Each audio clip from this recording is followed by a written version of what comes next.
باپ بڑا ہو کر بچوں کو جوان کرنے میں باپ جوانی سے بڑھاپے کا سفر کرتا ہے. بچوں کو بڑا کرتے کرتے وہ ختم ہوتا جاتا ہے، اپنی زندگی ختم کر دیتا ہے، اپنی جوانی ختم کر دیتا ہے. جوانی سے بڑھاپے کا سفر کرتا ہے تو بچے بچپن سے جوانی کا سفر کرتے ہیں. تو میرے عزیز، آپ باپ کو کیا دے سکتے ہیں سوائے ایک عزت کے، ایک رسپیکٹ کے. اور بہت سے لوگ وہ کامیاب ہو جائیں، کسی منزل پر پہنچ جائیں، کسی عہدے پر فائز ہو جائیں، تو وہ باپ کو باپ کہنے سے بھی شرماتے ہیں. سمجھتے کہ ہاں شاید ہم کسی بڑے مرتبے پر پہنچ گئے ہیں، اور میرا باپ تو سادہ سادی ہے، میں اب معاشرے کا کوئی بڑا اچھا معتبر معزز شخص بن گیا ہوں کہ میرا باپ جو پگڑی باندھتا ہے، دھوتی باندھتا ہے، جو سادہ سادی ہے، تو شاید میں اس کا تعارف بھی کرواؤں گا تو اس میں میری شرمندگی ہے. اپنے باپ کو نام لینے سے بھی شرماتے ہیں. وہی باپ جس نے اپنا وجود ختم کر دیا، جس نے اپنا آپ کو ختم کر دیا بچوں کو ایک مقام تک پہنچانے کے لیے، تو بیشتر کا تھا انہیں کا تعارف پیش کرواتے ہوئے بھی شرماتے ہیں. میرے عزیز، صرف یہی نہیں، تو ان کے زندہ کلام میں ہاں جہاں والدین کے لیے، باپ کے لیے یہ لکھا ہے، خدا باپ کے لیے لکھا ہے، اسی خدا نے باپ کے لیے بھی کہا کہ اپنے باپ اور اپنی ماں کی عزت کر. اور اسی خدا نے اپنے پیشواؤں کے لیے، پادری کا مطلب کیا ہوتا ہے؟ پادری کا مطلب ہے باپ. پادری بھی باپ ہوتا ہے. اور لکھا ہے جو تمہارے پیشوا تھے اور جنہوں نے تمہیں خدا کا کلام سنایا، انہیں یاد رکھو، ان کی زندگی کے انجام پر غور کرو، ان جیسے ایماندار بن جاؤ.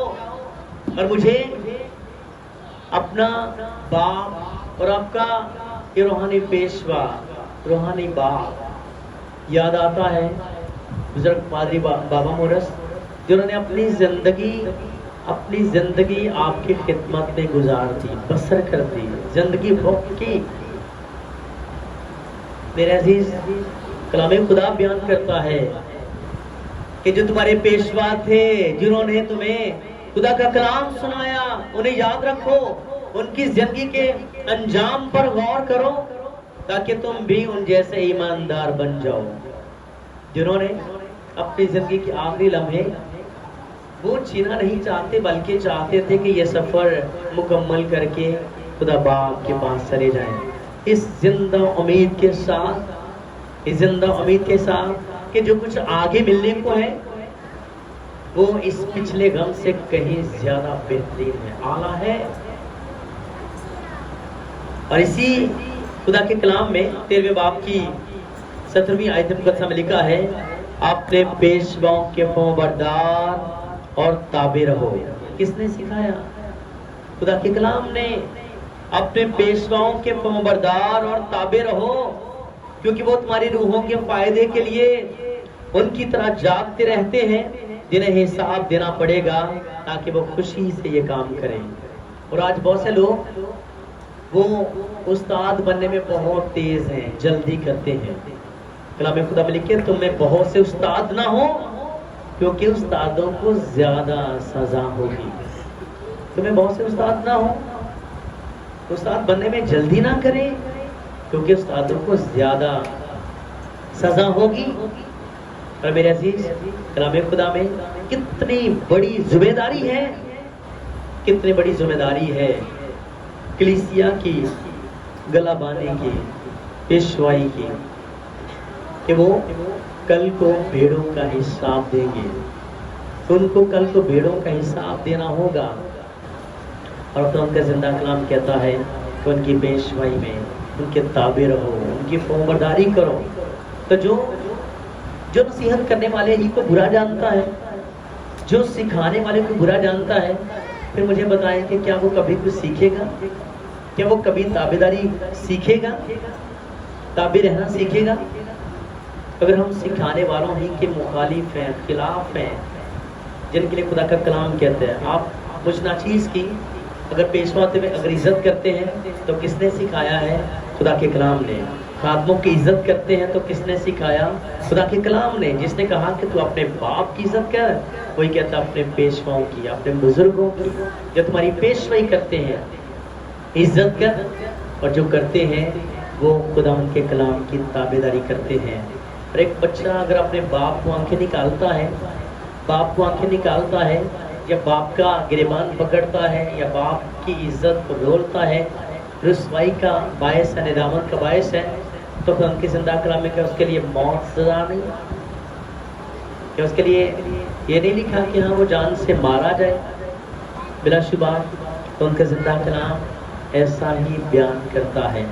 تو خدا ان کے کلام کے تابع ہو کر ضرورت اس بات کی ہے کہ ہم اپنے جسمانی باپ کی بھی عزت اور تعظیم کریں، اپنے روحانی باپ کی بھی عزت اور تعظیم کریں، اپنے آسمانی باپ کی بھی عزت اور تعظیم کریں. اور خدا آپ کو یہ فضل بخشے، اگر آپ باپ ہیں تو آپ خدا ان کے زندہ کلام میں باپ کے کردار کو، خدا باپ کے کردار کو نگاہ میں رکھیں. آپ بیٹی اور بیٹیاں ہیں تو آپ خدا یسوع مسیح کے کردار کو نگاہ میں رکھیں کہ یسوع مسیح کیسا بیٹا ہے، اب ویسے بیٹے بنے. خدا باپ کیسا باپ ہے، اب ویسے باپ بنے. اور یہ دونوں کریکٹر ان کے زندہ کلام میں آپ کو چھائے ہوئے دکھائی دیتے ہیں، غالب کردار ہیں. یہ خوبصورت رشتہ، اس لیے میرے عزیز آج کے دن کے لیے جہاں آپ اپنے جسمانی باپ کے لیے فادرز ڈے مناتے ہیں، کتنا زیادہ بڑی بات اور اعزاز کی بات ہے کہ آپ اپنے اس باپ کے لیے جو آپ کے ماں باپ کا بھی باپ ہے، آپ کے باپ دادا کا باپ ہے، جو بزرگ ترین باپ ہے، آپ اس کی بھی عزت اور تعظیم میں آپ اس کے سر جھکیں اور اس کی تمجید اور شکرگزاری کریں. جسے ہماری فکر ہے، وہ کہتے ہیں اپنی ساری فکریں مجھے دے دو کیونکہ مجھے تمہاری فکر ہے. تو باپ وہ ہے جو فکر کرنے والا ہے، باپ وہ ہے جو بوجھ اٹھانے والا ہے، جو دکھ سہ کر بھی آپ کے لیے آسانیاں اور سہولتیں پیدا کرتا ہے. دنیا کا کبھی کوئی شخص نہیں ہے جو آپ کی ترقی سے خوش ہوتا ہو ماں سوائے باپ کے. باقی لوگ جو ہیں وہ آپ کی ترقی سے حاصل ہو سکتے ہیں، حسد کر سکتے ہیں، جل سکتے ہیں، لیکن باپ ہمیشہ چاہتا ہے کہ لوگ بیٹے کی عزت کریں. باپ ہمیشہ چاہتا ہے کہ میرا بیٹا مجھ سے بھی زیادہ ترقی کرے اور اپنے بچوں کی اچھی ترقی کے لیے وہ ہمیشہ دن رات کوشاں رہتا ہے. میری دعا یہ ہے کہ خدا آپ کو، مجھے، ہم سبوں کو خدا کے کلام کے رابطے میں اپنے باپ کی، اپنی ماں کی عزت اور تابعداری اور فرمانبرداری کرنے کا باری فضل، بڑی برکت اور توفیق بخشے کہ یہ وہ حکم ہے جس میں نہ صرف ماں باپ کی تابعداری ہوتی ہے بلکہ خدا باپ کی بھی، اس کے کلام کی بھی تابعداری ہوتی ہے. خدا مجھے ہم سبوں کو اپنے کلام کے وسیلے بڑی برکت بخشے. آمین.